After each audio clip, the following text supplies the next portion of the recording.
Hello, I'm Howard Blumenthal, and this is episode 19 of Reinventing School. In fact, this week and next week, episodes 19 and 20, are completely devoted to teachers, which remarkably, having done now a whole bunch of episodes, we haven't spent a whole lot of time talking to teachers about teaching and about learning. And I thought it'd be a good idea to get into that in some depth.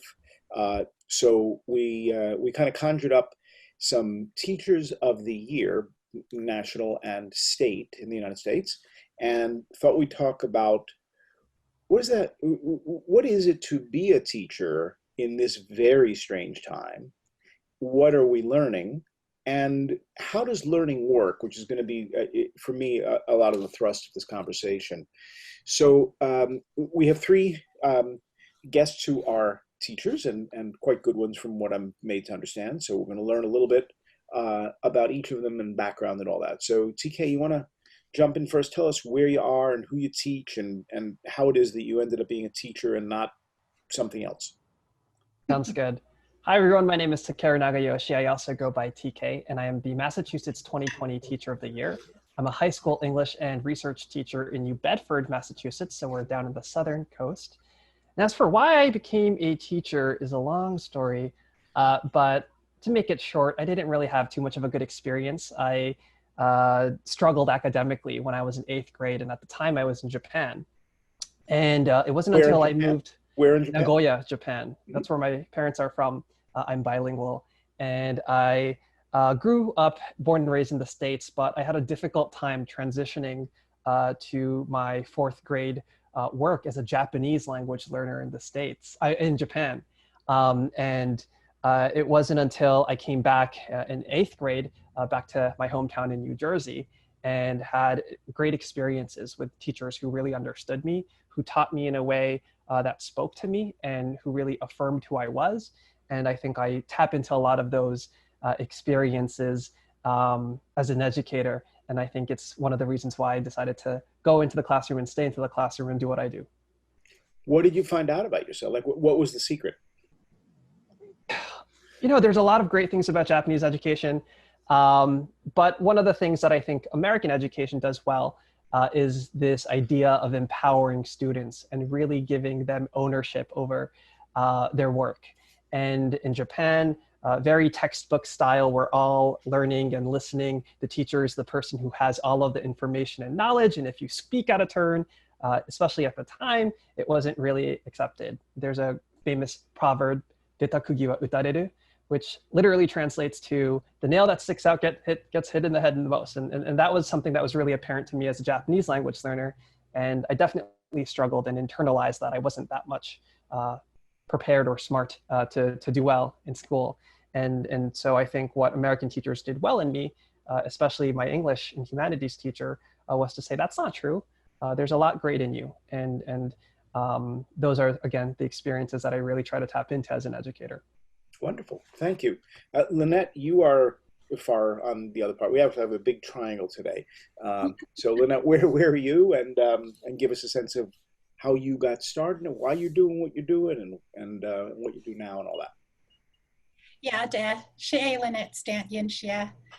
Good afternoon. I am Lynette Stant. I'm the 2020 Arizona Teacher of the Year. And I currently teach on the Salt River Indian Reservation at Salt River Elementary School. I teach 3rd grade. And so, how is it that you ended up doing that? And how did you end up there as well, right? So I always knew that I wanted to teach in an Indigenous school.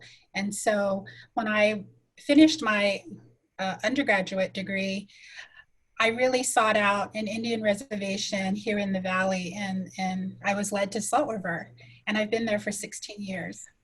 I knew I was a natural teacher from an early age. Being the oldest child of two children, I had a natural tendency to be that leader and be that teacher, and so I just followed that natural instinct. Cool. Mandy, you are in the Pacific Northwest, sort of, but you're actually more inland. So if you can explain where you are. And we call it the Inland Empire. But I am in Spokane, Washington, And I was a teacher for almost 21 years. Last year was the year that I left the classroom, and it was a difficult time. I happened to leave right before COVID hit and closed everything down. I transitioned to advocating for educators through the Washington Education Association. So now I support educators through my skills as a communicator, I guess,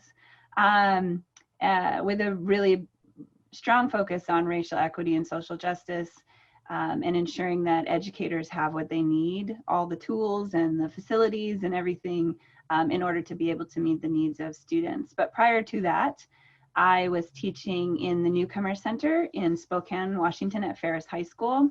And the Newcomer Center is for brand new immigrant and refugee students to our nation. So these are students who just arrived and have little English language proficiency and have never attended school in the United States before.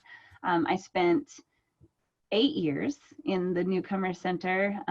Previous to that, I actually was teaching in Bronx, New York. Previous to that, I taught in Sapporo, Japan.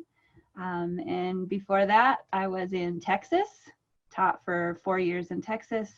And then before that, I was in the Peace Corps in Armenia, where I taught English as a foreign language. So I've had quite an experience of education. I actually started as a para-educator in a special education classroom in the Pacific Northwest. But unlike my lovely co-panelists here, I did not know that I was intended to be an educator. I actually studied filmmaking in college, so my undergraduate degree is in filmmaking. And everything that happened after university just landed me in this position of being an educator. And I found that I loved it. I loved being in the classroom with students. I loved the hope that comes. A visitor. You can say hello. That was my mom. Well, tell her to come in and wave. And I just loved being in front of a whole group of kids and helping them to achieve the potential that every single one of them has in them.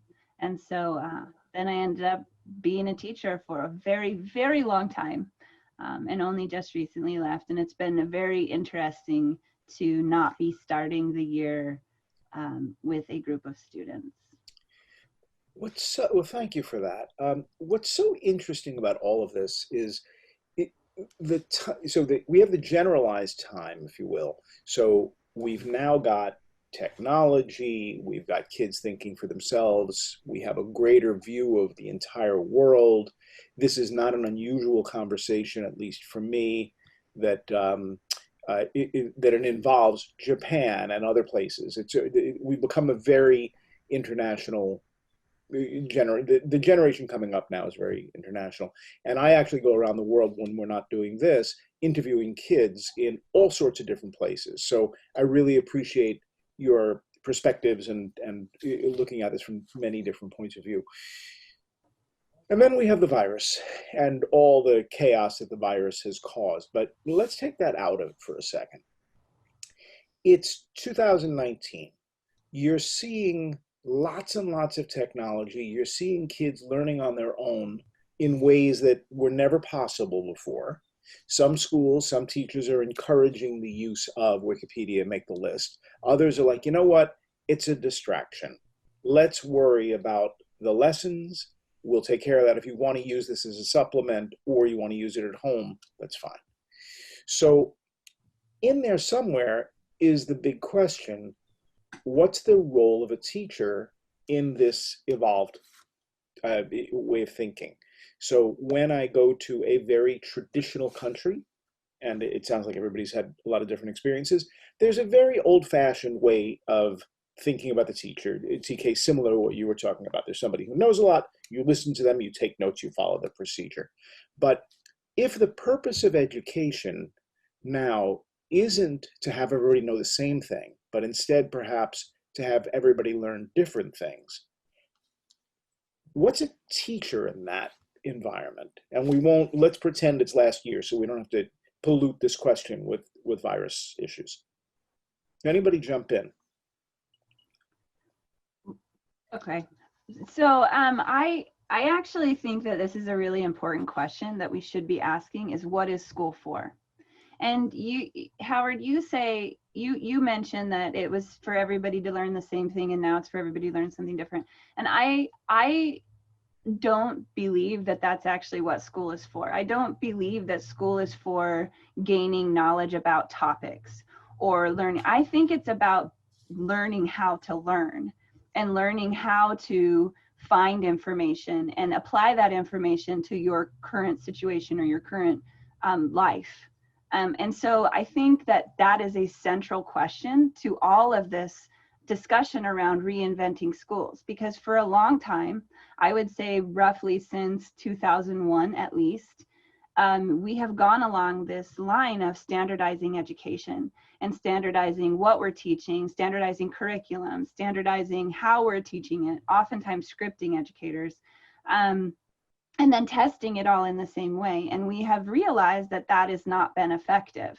In fact, what was intended to leave no child behind has actually been leaving children behind. And I think because it misses the point of what education is, which is to help kids with executive function, to help them understand how to be learners, and then to apply whatever it is they're learning to what's happening right now in the world and in their lives.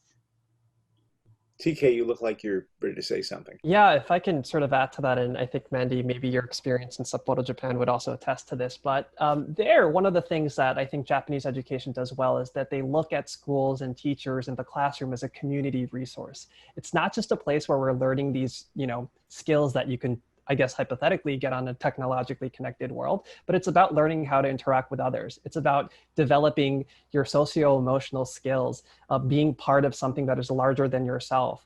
And I think the role of a teacher, when I think about the role that I have with my kids, it's, being a role model for them. It's being their cheerleader. It's being a person who can coach them through something that they're going through. It's learning them. It's teaching them how to think, right? And then maybe content instructional leader, right? And so there's a lot of different hats that we put on. And yes, learning is important. And historically speaking, understanding school as an academic institution has been the way that things go. But I also think, and I know you said not to bring the pandemic into it, but the reality is COVID is showing a lot of the ways that we have been unable to reach the kids because we haven't been treating and valuing our schools as the community resource that it is. And so I also am in agreement with Mandy that I don't know if it's just about raw learning.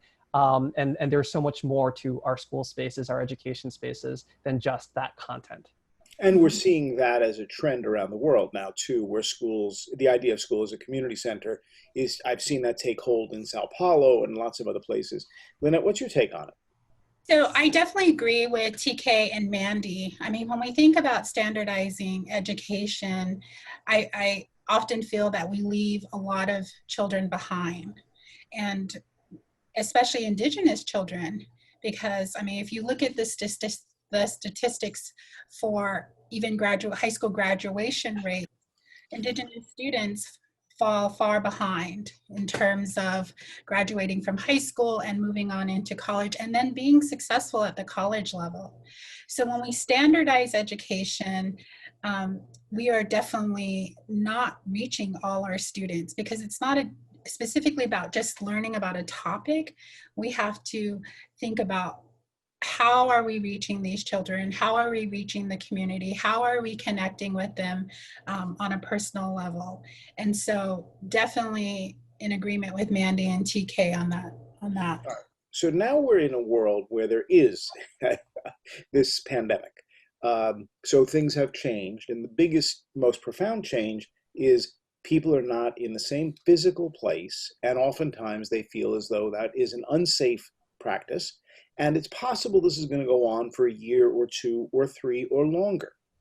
So the role of the teacher, if as you're describing it, is a very personal role. It's very much based upon the relationship with the individual kid, who you now cannot communicate with directly. You can communicate through a screen, but you can't keep half an eye on the kid because you're not with them all day. And heaven knows none of us wants to be facing a screen all day long. Lynette, you're dealing with third graders too, which adds another level, which I'll call the squirmy worm factor, right? I mean, you just, like, how do you do that? I have enough trouble sitting here, for an hour and a half. It's like, oh my gosh, I got to go do something. So for the youngest kids, paint that picture. If you can't be in school and you've got the distance learning component, which probably isn't a 100% solution because of technology, broadband devices, quiet place to work, all that. How do you maintain effectiveness or get even better at it, at the art of teaching? How does it work, and how should it work? I definitely have seen the evolution of myself as an educator. Being in front of a classroom definitely is much different than being a virtual teaching, teaching virtually. So one of the things that I've noticed since March, which is the last time I actually physically saw my kids, is that I have to think outside the box, whether that's calls, whether that's through emails, whether that's through them sending me photos. It's a different way of teaching, and I have had to be flexible about that, flexible in terms of how I am connecting with those families. Being in an Indigenous community definitely also presents its own challenges. Having Wi-Fi is an issue. Having the device to even connect to school is an issue. So definitely I've seen the evolution of how my own teaching has changed since March. So tell us a story.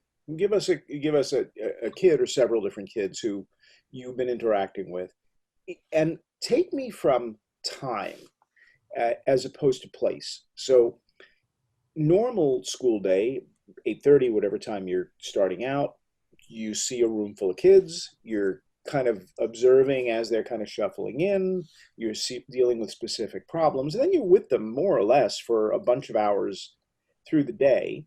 And there's plenty of opportunities for them to kind of informally say, I'm having a problem with, or you're wandering over and saying, can I help you with, or whatever. And then you have the dispersion of information, and you're trying to role model, all those things. You can't do that because the time factor alone doesn't allow you to be in one another's presence. So is it better for you to spend a full day with every kid every month? Like, how do you do that?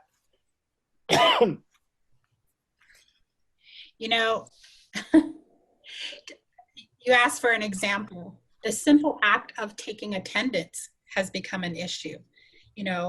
Posting a question on Class Dojo at 7 in the morning and giving students 2 hours to be able to address that attendance question, that has changed, just even how I do attendance. Would it be better to connect with one student for an entire month?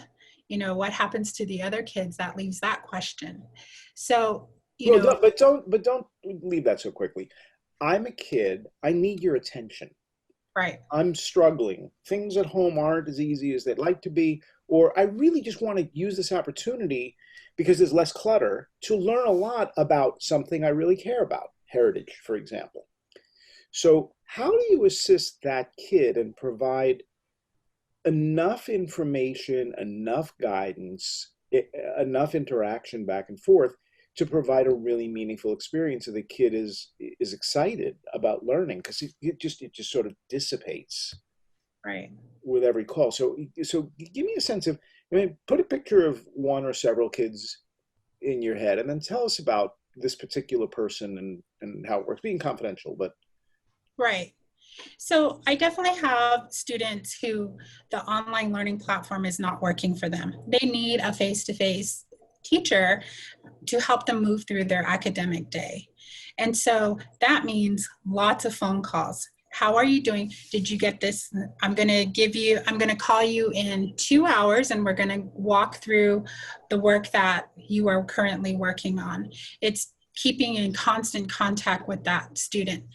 What people don't realize about the school in which I work is that we do not have face-to-face teaching with our students. We're not using any online platforms like Zoom or Microsoft Teams or anything where I can actually physically see my students. Our only learning platform is Class Dojo, and it has to do with those types of learning platforms have to go through the tribal legal department to check the language of policies and make sure that the tribe is okay with that learning platform. It has to go before tribal council before it is even approved for us to use.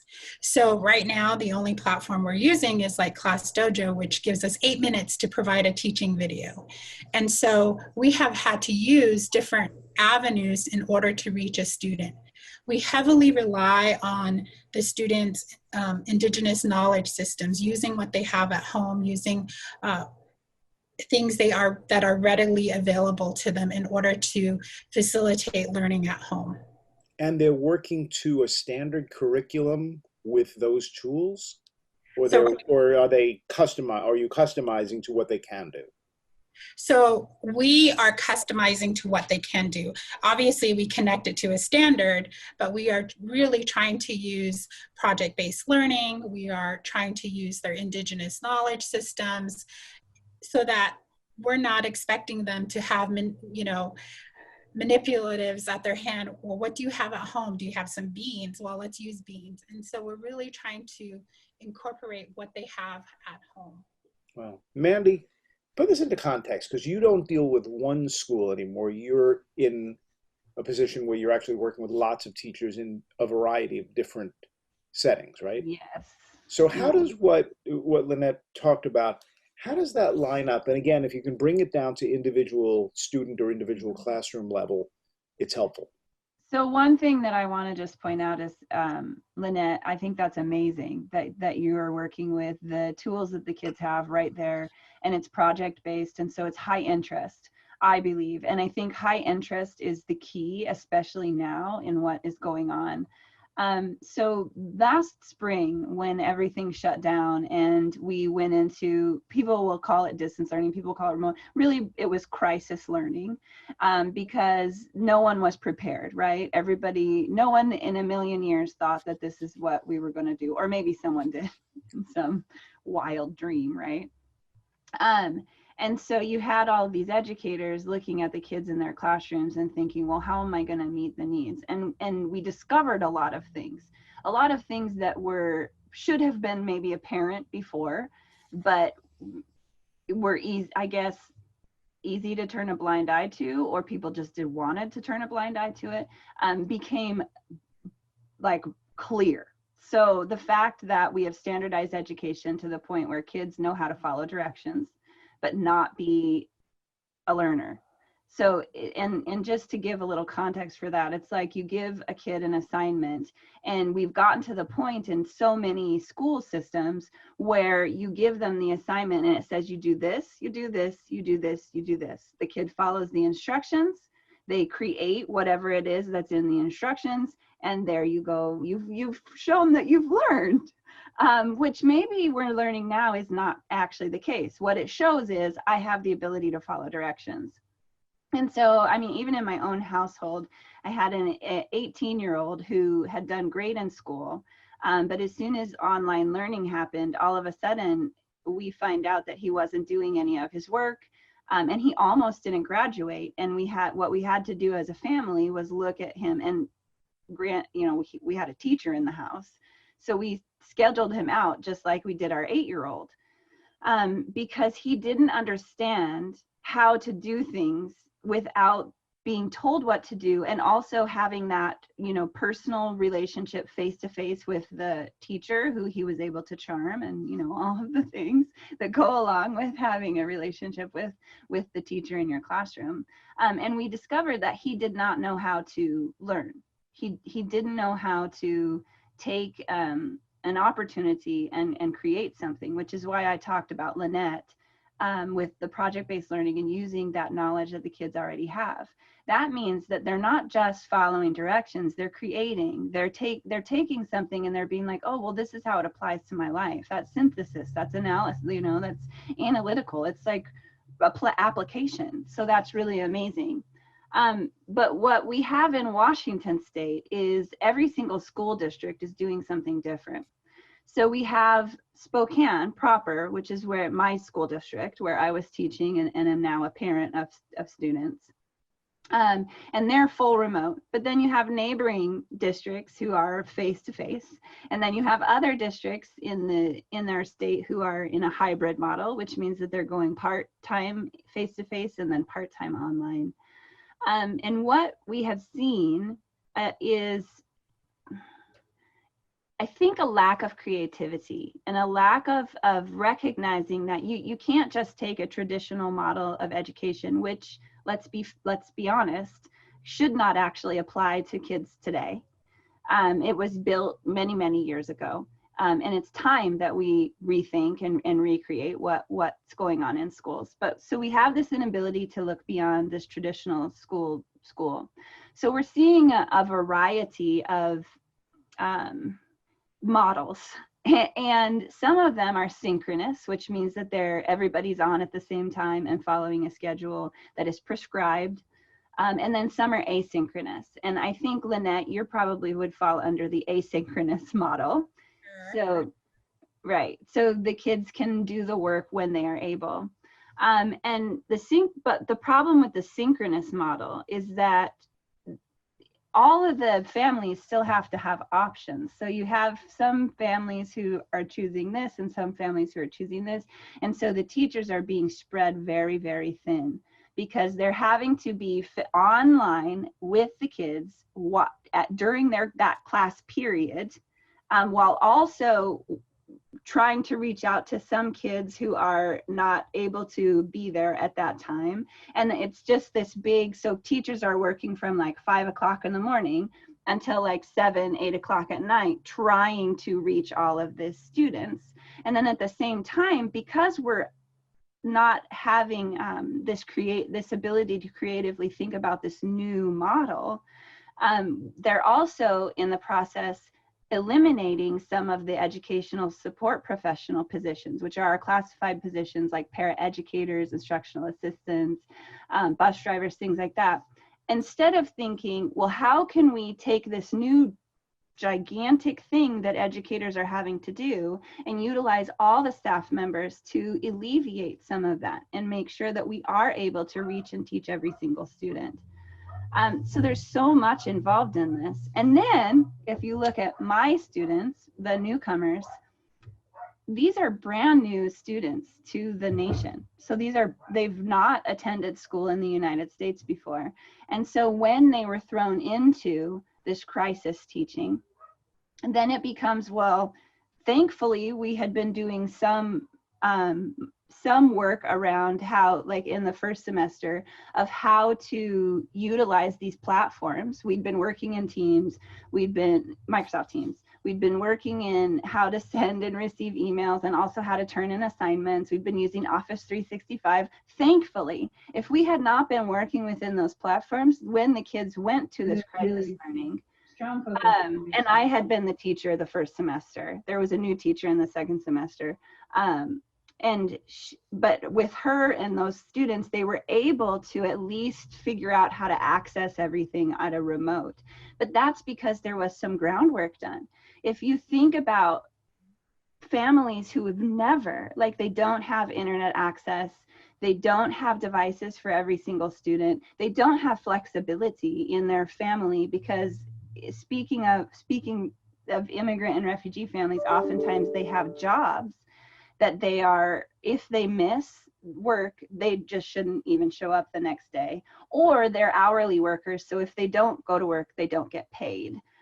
And then you also have large families that are 10 kids, and you have, 7 of them are still in school, and all 7 have to be in their classes.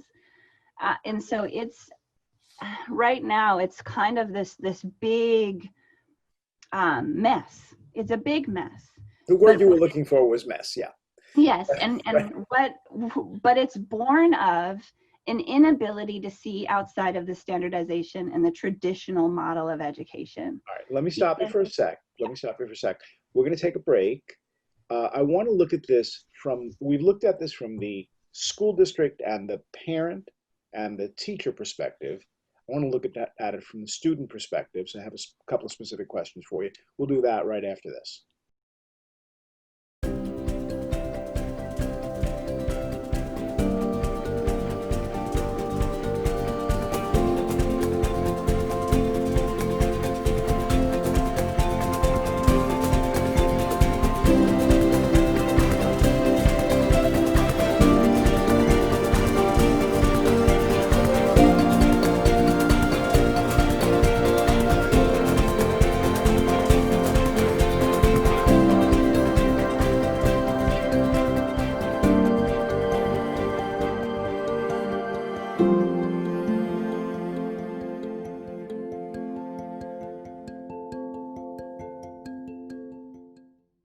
So it turns out that there are 50, 60, 70 million students K-12. Add a little bit more if you want to on the bottom side for preschool, add some more on the top for college and graduate students. We could be talking about 80 million people or more. There are 330 million people in the United States. It's a pretty good chunk of the population. And what we want to do is generalize it, because it's easier to think in terms of this population or that cohort or all of those people who live there or all of those third graders or all of those people who are 10 years old. But we're different from one another. We're not just different ethnically, and we're not just different because this third grader knows more than that fifth grader. We're different because we've given permission as a society to be different from one another. It's okay to have parents of different heritages. It's okay to have parents of different genders. It's okay to decide what gender you want to be at a relatively young age. It's okay to explore that. It's okay to speak one language, but it's also okay to speak multiple languages. It's not okay from a kid's perspective to not like people because of the color of their skin. It's not okay, and there's a whole list of those as well. And by the way, this generation that's coming up isn't ecstatic about what we've done with the earth or animals or climate or any number of other things. So we're seeing a lot more activism. So all of that together, if I'm a reasonably bright 11-year-old, I have to be looking at this going, this is not really working as well as it could. And there's some work to do, and thanks very much, but you guys haven't really constructed it. And then the virus comes along and goes, you see, it's really not working at all. So I look at that as a smart 11-year-old and I go, you know what? I'm going to take what I can out of this school opportunity, but I don't have internet. I don't have this. The teacher is losing his mind because there's just too much work for them to do. So I'm going to do everything I can to learn on my own. Now, follow me for a second. I do or don't have internet. I do or don't have a great environment, but I have my brain and I've got some tools around me and I've got some friends. So I start exploring on my own because it's sort of my only option. I have nothing to do in the afternoons anyway because there is no curriculum and all that. So it's messy. It's 2 years from now. I've been doing that for 2 years. Now you're going to ask me to come in and do a standard school program? I don't think so. I think what we're beginning to do is move away from the center, and that causes a rethinking of what is the student and their responsibility to themselves, what is their relationship to one another, because they're all teaching one another, they have more access to one another than they do to schools, and how do you as a teacher, or what is the role of a teacher in that movement? Because it seems pretty clear that's the direction things are going. I've interviewed hundreds of kids around the world. Most of them are saying, I love my teacher. I love the interaction in school, but what they're teaching me, I'm not really sure. And when I go back to Dewey, he's saying the same thing 100 years ago. We really have not nailed this. So here's an opportunity to look at this differently. And the teacher ends up being critical because the teacher is the one who actually can guide the process at a very specific level. So TK, what do you make of any of that? Is there sensible thinking going on there, or is this far too radical and it just isn't, it has nothing to do with No, real life? I hear you. I also don't think of it as being too different from what Mandy or Lynette was saying, right? The traditional understanding of a school is based off of this industrial model. How do we make our learning to scale? And as a result of that, we end up all teaching to the same. But the problem, just like how you said, and I think it's exacerbated by the fact that we have, the entire world in our phones, that students might not see what's being taught to them or how ideas are framed to them as relevant to them anymore, right? And so your question is then, what does that make of us as us educators in terms of how we produce content to them? And I think we heard a lot of those ideas, making sure that our content is deep, is high interest, is culturally responsive to who they are, and really places emphasis on independent, self-guided, project-based learning. Now, I might be a little bit biased because in the state of Massachusetts, the commissioner makes that as a part of his goal. What does it mean to be deeper in learning so that students are having more agency over their work and that the work that they're doing is culturally responsive to their community, to their identity, and to who they are? And then B, I also teach a research-based class. And so students essentially write what's akin to an undergraduate thesis for the entire year. And some of the work that you will get is amazing. Now, Howard, you asked a lot of questions about, give us some student examples. I can tell you about my student, Ashley. She was interested in, as a queer woman, what the correlation. How old is she? About? She's 18. She graduated a couple of years ago. Okay. Yeah. And she was interested in the connection between the lack of LGBTQ curricula in our schools and whether or not that might have any sort of connection to homophobic or transphobic attitudes that students have, right? And so she did a lot of research around this, but again, she was also interested in how that research might apply to a school like ours, which is a turnaround district that has over a third of our students English language learners. And she chose me as her research advisor. And from there, we did a lot of conversations about what it means to contextualize existing research out there to a school setting like New Bedford, Massachusetts, and whether or not we can address certain gaps in her research. And she ended up doing an incredible job. She and I were able to connect through a mentorship. I identify as a gay man, right? And I think that's the kind of learning, right, that we really want our kids to be able to do. And that's the kind of role, hopefully, that teachers can be. Now, I do recognize that it's not to scale and it's much more hard. But I also have another example with, what that might look like in terms of, for instance, racial conversations. Now, when the George Floyd protest happened, obviously we were in the pandemic. A lot of students wanted to unpack that. And I think traditionally, as a teacher, my instinct was to have an entire lesson with X, Y, Z, really talk about, and I did this when the Ferguson riots were also taking place as well, but I was so amazed by how much my students already knew by the time I was ready to have this Zoom session with my kids. And I think it speaks to your point about this notion that our kids can access this content that they want. One thing that I think I was able to do was A, create that space for them, B, facilitate that discussion in a safe and structured and also academically aligned way, and also give them the permission to articulate their thoughts, and in some cases, connect their thoughts to existing theory, existing scholarship, and existing skills. And so I think the role of teachers, yes, you're right, it is changing. It's less about content, more about relationships, more about skills, and more about allowing students to deepen, tap into things that they're already interested in. All right, so I'm going to follow the Japan path because I really want to, if that's okay. And I'm going to start out with Lynette on this. So I'm a Cub Scout. This is actually what happened. I went to the New York Coliseum, which is on Columbus Circle, building not there anymore, and they had something called the Cub Scout Jamboree. And this is a New York City version of it. It's all essentially in a big convention center, and there are booths, so we've all seen that. And in one of the booths, they were doing origami. I'd never seen origami before. I thought it was the coolest thing I'd ever seen. So I left with, lots of designs that I would start making on my own and all that. But I also really became aware that Japan existed. It was a place. It was a culture. It was different from anything I had encountered. Now, at the time, there really weren't Japanese restaurants. There were barely Chinese restaurants, right, in New York. So this was a very, very far away place that nobody I knew or my parents knew anything about. So I'm coming to you as my teacher. I just learned about origami. I want to do more, but I sense that origami is only a small part of something larger, but I don't understand what the larger is because I'm 8 years old. So,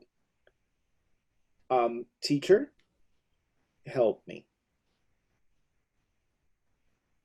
That's a great example, and actually that's not uncommon. That's what we experience all the time in the classroom.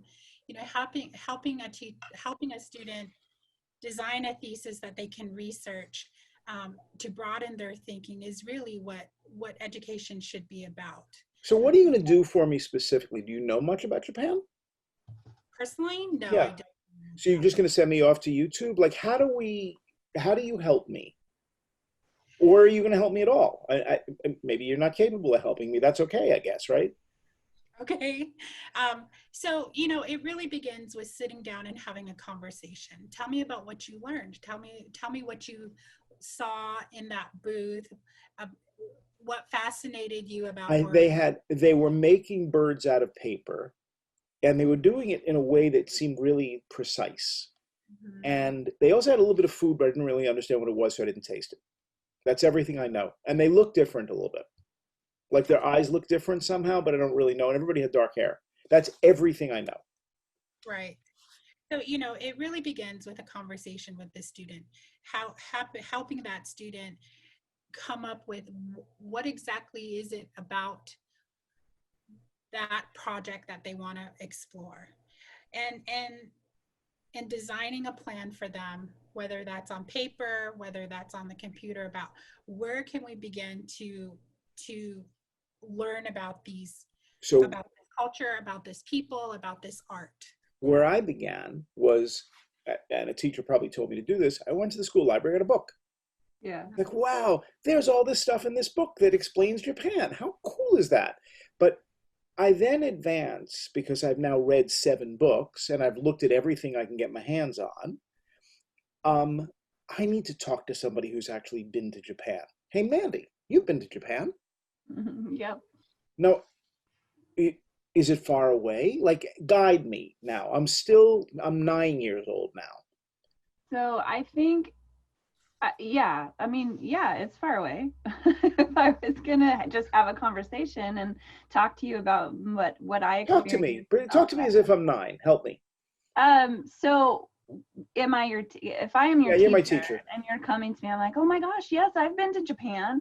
So what are some of the ways that we have in this class figured out how to learn about some of these places? So tell me, what are some of the things that we've done in the past? Like, remember we did that big project about dinosaurs and what happened to the dinosaurs? Yeah, there was also something about like mountains, and I remember like something about there wasn't enough land in some places to plant food, so they had to like plant it on the mountain or something. Exactly, Howard. So, but how did we find out that information? What did we do to find out? I told you? Yeah. Are you sure?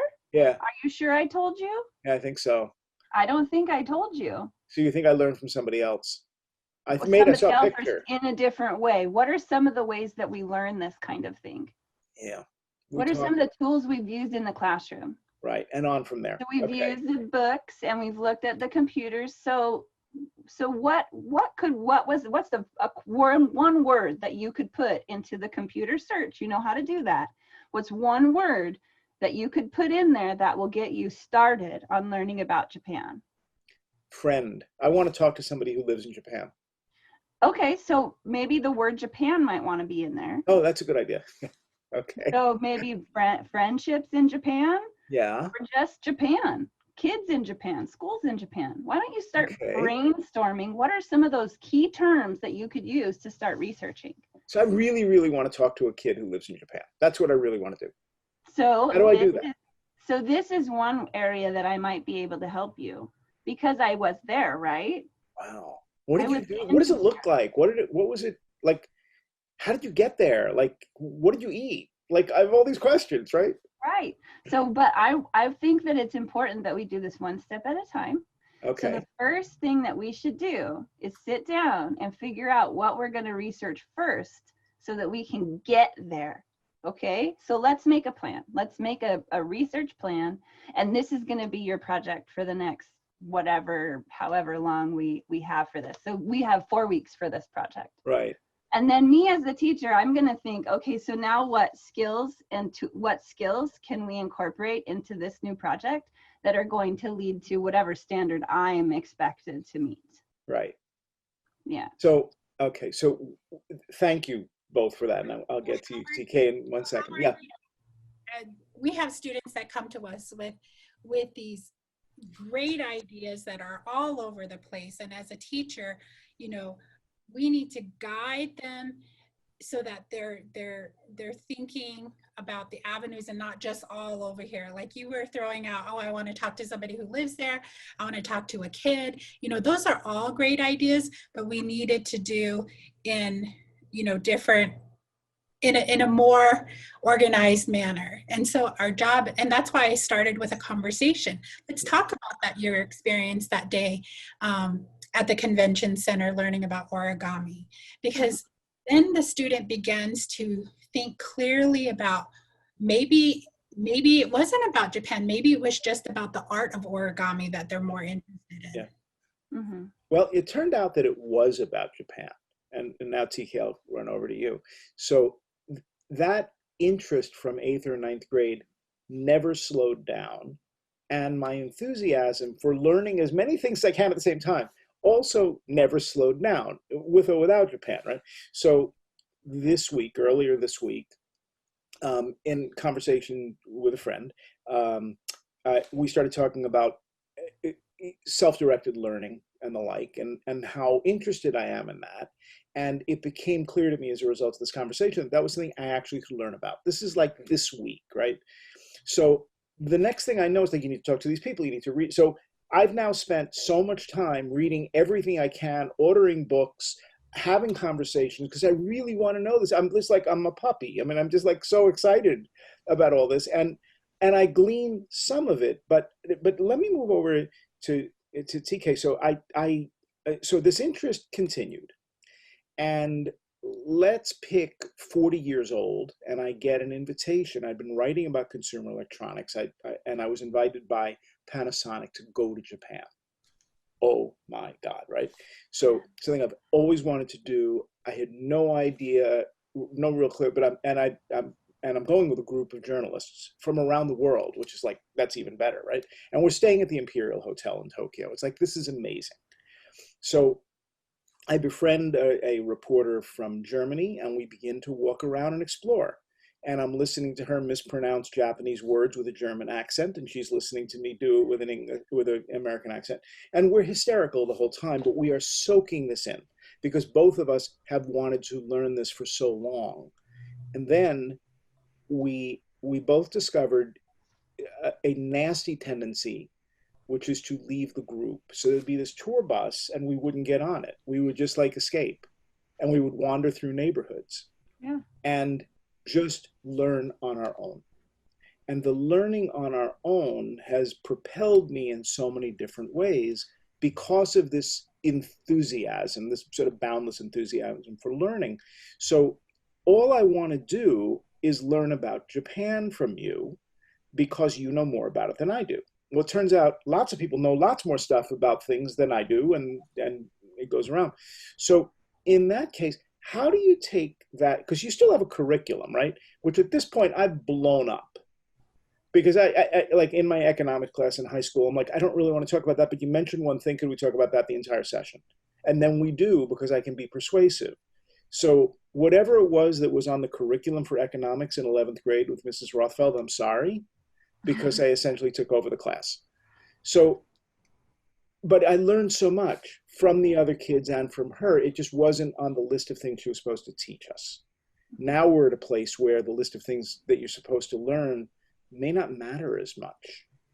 So TK, tell me everything you can about Japan, please, right now. No, I mean, give me. You know, Howard, I just want to say, I like this activity that you're putting us through. I do want to acknowledge that the bias that I'm hearing in your understanding about teaching is that it's very content-based, right? And I love what Lynette said. I love what Mandy said. But if every single one of my students felt that way about Japan, but it was for every different country and asked, what am I going to do? the reality is that I can't really do that, right? A good teacher like Mandy will say, I can connect you with the people that I knew in Japan, and why don't we practice some Japanese a little bit after school? Because I remember a little bit from my time in Sapporo. But the reality is that I cannot do that for 120 kids that I have, right? Right. And so, again, I have to defer back to this idea that, like, when we talk about teaching, it's really about skills. And even in that example that you gave of, well, at the end of the day, I want to learn more. My teachers aren't giving it. My classes aren't relevant. So I'm just going to go out on my own and figure out stuff as well. You have to think about what's being lost for that kind of student who chooses not to participate in a broader community, in a broader collaborative space. Every time my kids come into my school, yes, content is important, but I'm also teaching them certain ways to approach things, certain ways to integrate other people's perspective, norms on how to make sure that you have these discussions, philosophical questions as to why you care about Japan in the first place. And those are the kind of pushing and prodding that I think our educators need to do. And so I love this activity, but it almost seems, to me, it sounds like your understanding of what we do is literally just about teaching them about what Japan is. And to that extent, I could never be that. And I think there are resources that are better than that. And as a energetic, excited teacher who loves my students, I will do my best to sort of channel and nurture that. But I also don't think content is the only thing that we are worthy of. And the skills that we develop and push our kids around are so much more beyond just that knowledge piece. Good for you. Thank you. And I listen, I take that with a lot of heart. I understand what you're saying, and you're right. How do you strike the balance? But more important, how do you make sure that teachers are trained and are instinctively moving in the direction you described? Because many of the teachers that at least I can remember, or teachers I've interacted with since, are more content oriented than what you're describing. In many cases, much more content oriented. So how do I balance the heart and soul of what you just described, TK, with the reality of, when I talk about individualized learning at a university level, people get very quiet in the room because they know it shouldn't be talked about. That's not how we train teachers or principals. So I feel radical when I'm asking questions, and if they admitted you into the conversation, they would lose their minds. And of course, you're right, and that's what kids want to hear, but it's not what we're training, or is it? Right. Can I hop in just real quick? Yeah, please.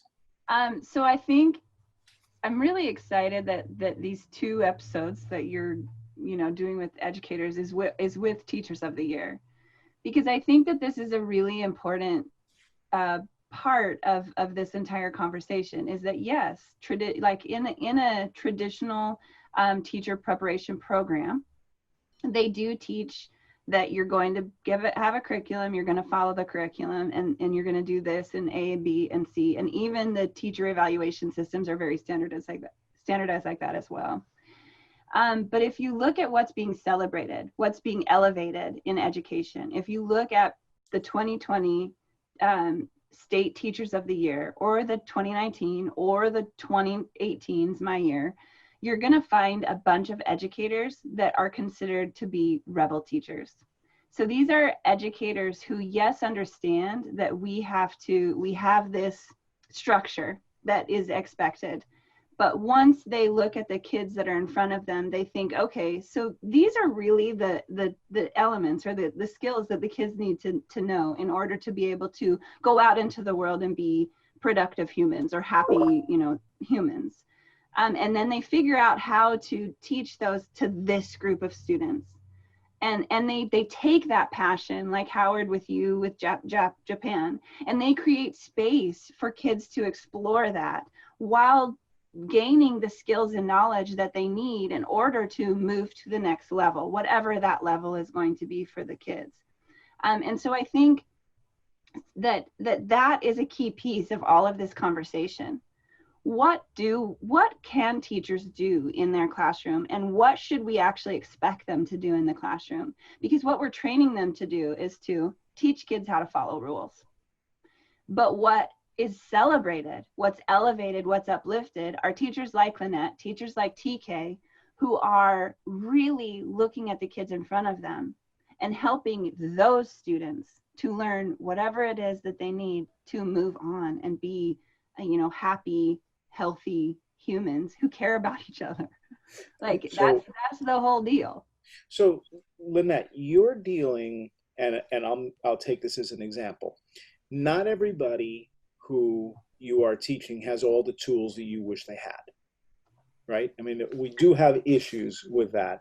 And unfortunately, that's true for a great many kids throughout the United States and even more throughout the world.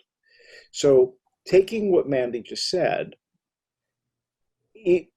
isn't it teaching the basics? Don't you have to get through the basics before you get to everything else? Or everything else is really much more important than the basics? Or is there a balance? Like, how do you do all that with different populations, with kids who are individuals? I don't necessarily think it's the basics, but you definitely have to build a solid foundation in which kids can come back and rely on.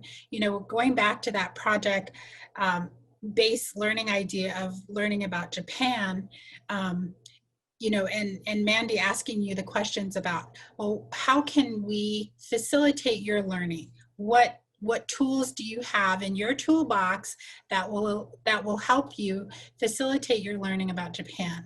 So as a teacher, definitely building those solid foundations in which kids can come back and rely on. And so, you know, I try to teach through a cultural lens. I take into the consideration of the community in which I teach in, and so when I teach, I definitely want to bring forth the values of that community. And so, you know, it is a balance, because on one hand, I'm teaching standards. On the other hand, I'm teaching through a cultural lens. And sometimes those two are in disagreement. And which do you choose if they're in disagreement? I know it's situational, but do you tend towards one way or the other?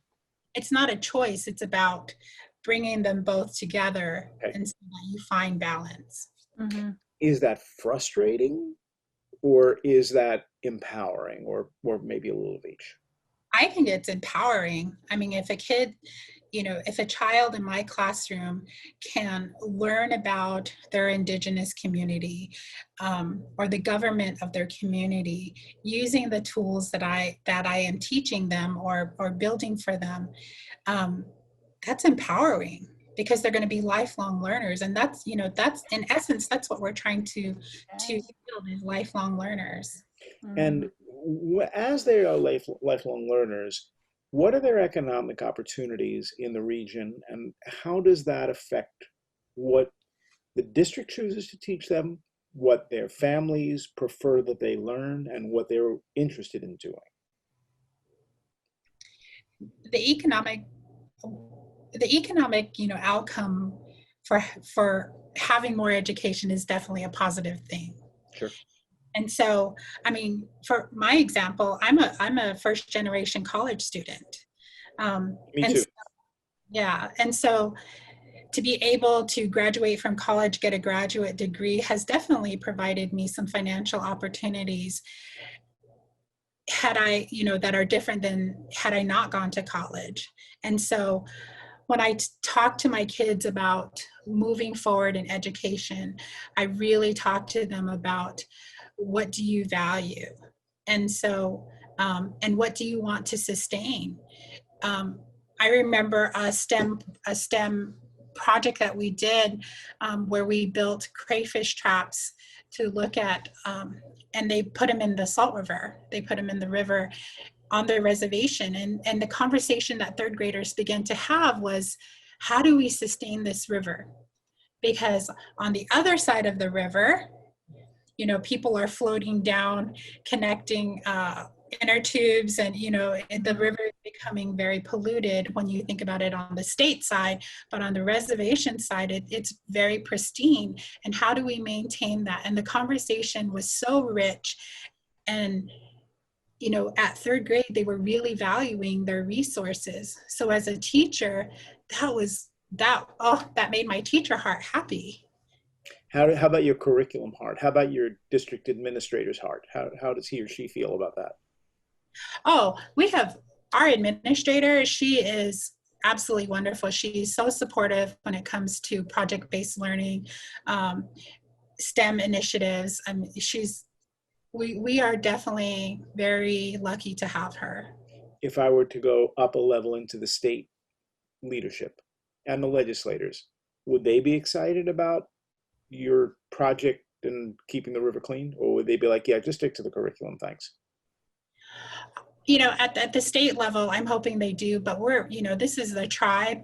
I know the tribal chairman or the tribal president would be absolutely ecstatic to know that the children of his tribal. Yeah, true enough, right? Mm-hmm. So it's a cultural thing more than it is a government thing. Right. TK, what about you? I think a similar notion.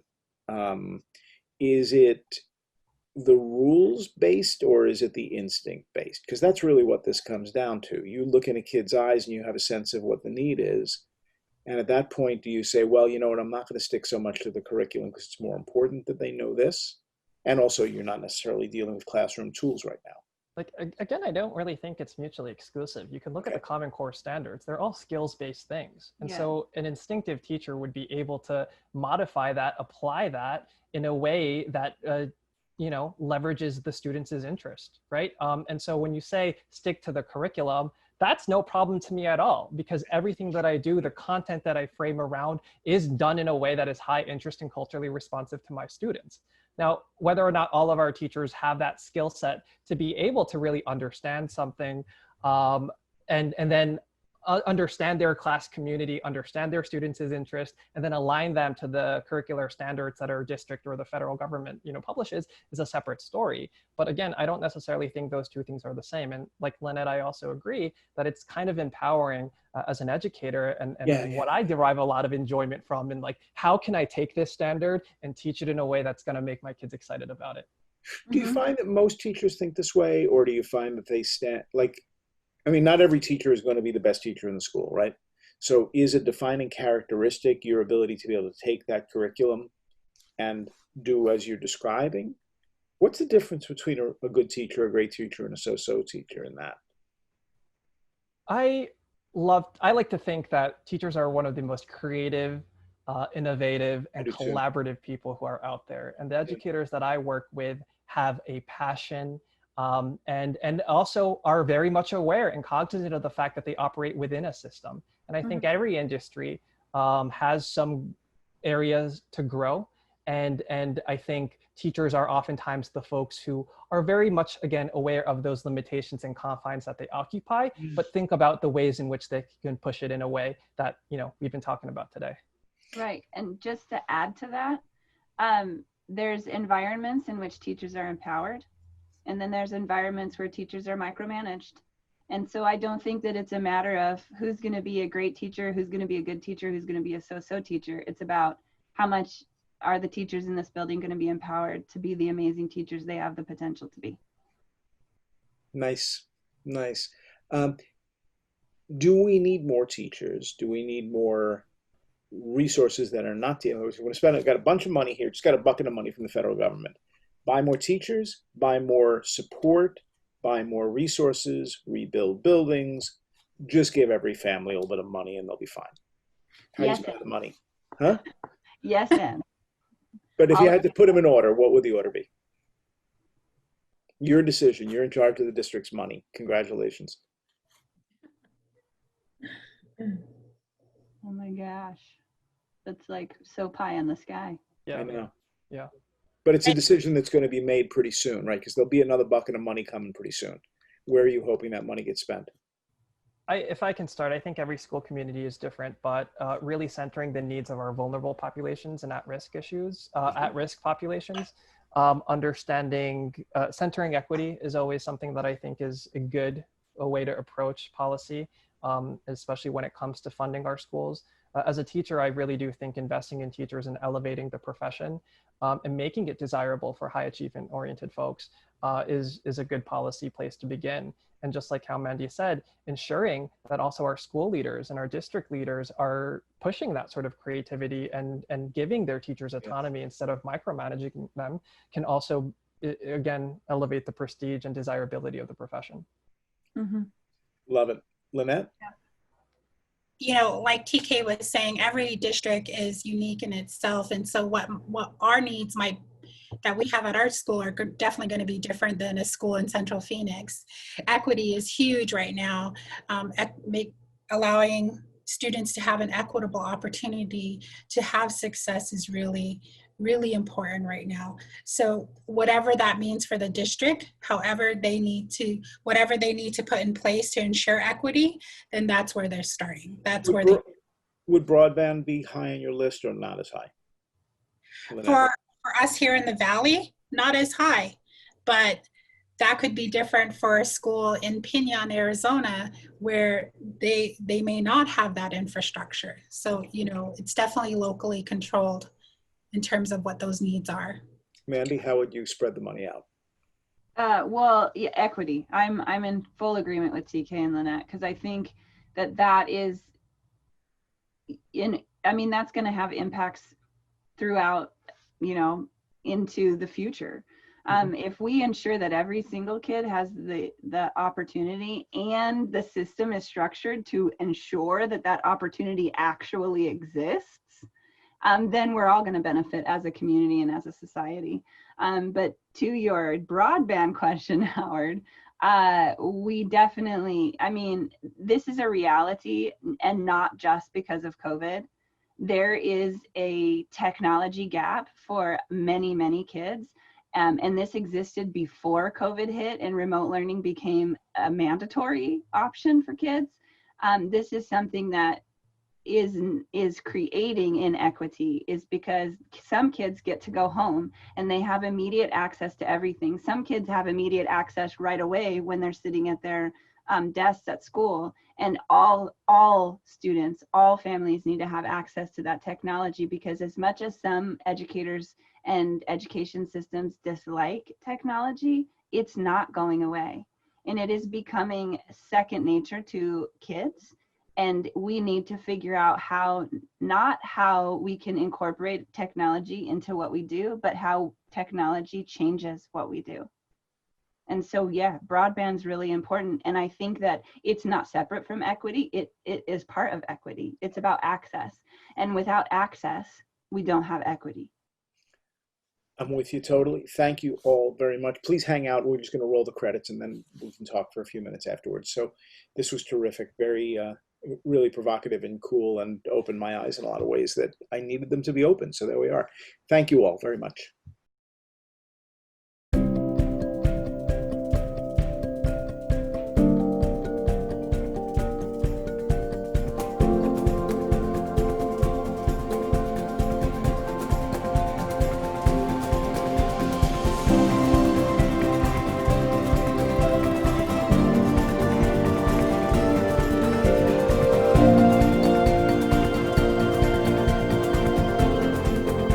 For on-demand episodes and more, visit our website. Kids on Earth contains hundreds of video interviews with students from around the world. Learning Revolution is a global collaboration network for people who care about learning. Be sure to join us next Thursday for a new episode of Reinventing School. Thanks for watching.